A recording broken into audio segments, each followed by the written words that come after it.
जैसे आपने वो अभी जिस बात से शुरू करी कि एक्सयूवी में हमें वो लगानी थी एलईडी ऑक्सिलरी लैंप्स, जो तो हाउ इजी इज इट कि भाई ऐसा लगता है कि जो छोटे मोटे मॉड कराना इजी है?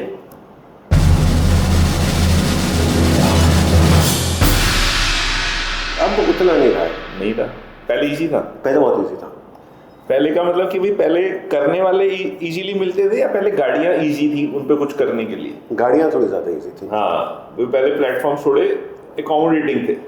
More than the platforms, I think ECUs को ये लोग इतना ज़्यादा, everything is becoming so sensor based कि उसकी वजह से इशू आ रही है कि मतलब फ्लेक्सिबिलिटी नहीं है, फ्लेक्सिबिलिटी कम हो गई। मतलब आई फील कि कोई हॉर्न भी बदलना होता है तो आजकल इजी नहीं है कि बस आप हॉर्न बदलो और दूसरा लगा दो, कि स्पेस नहीं है हॉर्न को रीच करना, इट इज नॉट इजी। या तो फिर ऐसे में बहुत सारे लोग कहते हैं भाई मॉड्स मत करो। किस पर्सपेक्टिव से? कि गाड़ी की ओरिजिनलिटी मत छेड़ो, इसकी वारंटी लैप्स हो जाएगी। I think it's a double edge sword. Company भी शायद अपनी जगह पे वारंटी के लिए गलत नहीं है, ठीक है, एक तरफ से कमर्शियल एस्टैब्लिशमेंट है, उसको अपने पैसे कमाने हैं तो वो, बट वो भी है ना कि हम लोग आजकल रेटिंग्स इतनी चेंज हो गई हैं ऑयल्स की। हम लोग जब कहीं मार्केट में काम कराने जाते हैं, हम सस्ती तार पड़वा देते हैं। We might get the best of rides और best of speakers, but if we do a shorty job with the wiring, सही बात। तो आई थिंक कंपनी उसको भी सेव कर ही रही है ना। आई एग्री तो एंड नॉट एग्री।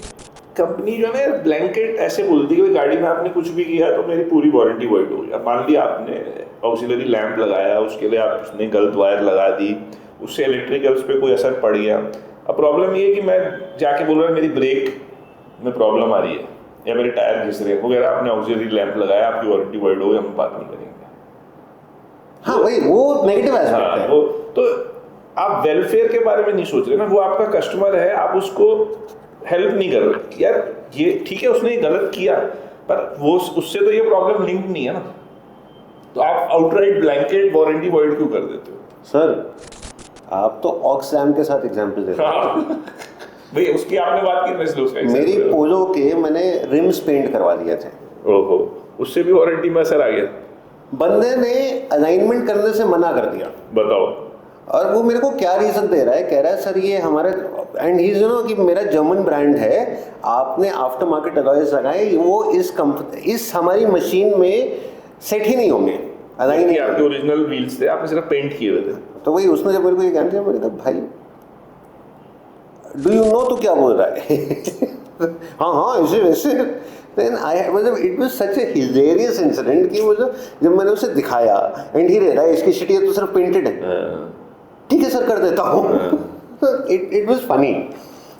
तो फर्स्ट इंस्टिंक्ट यही है ना कि यार कस्टमर को हेल्प नहीं करने की इंस्टिंक्ट है।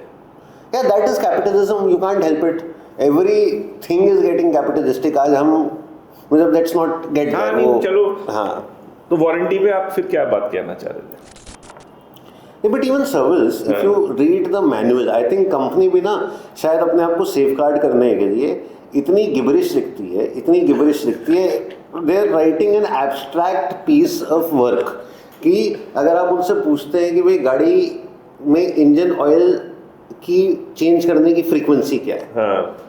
सबसे पहले तो लिखा होता है कि your service advisor is the best person to tell you this. उसके बाद grade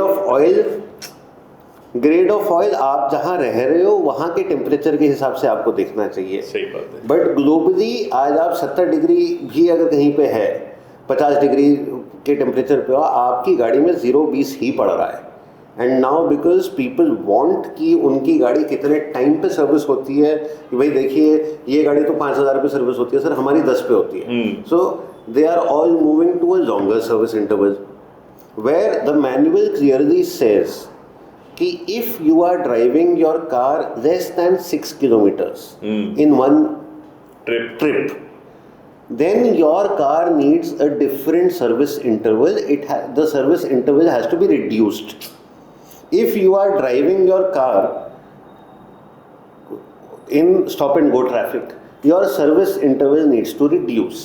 If you are driving your car fast, your service interval needs to reduce. If you are driving your car in a dusty place, your service interval needs to reduce. तो इन्होंने ना हर जगह पे clause में ये रखा हुआ है कि your service interval needs to reduce. तो भैया फिर नॉर्म क्या है? नॉर्म क्या है?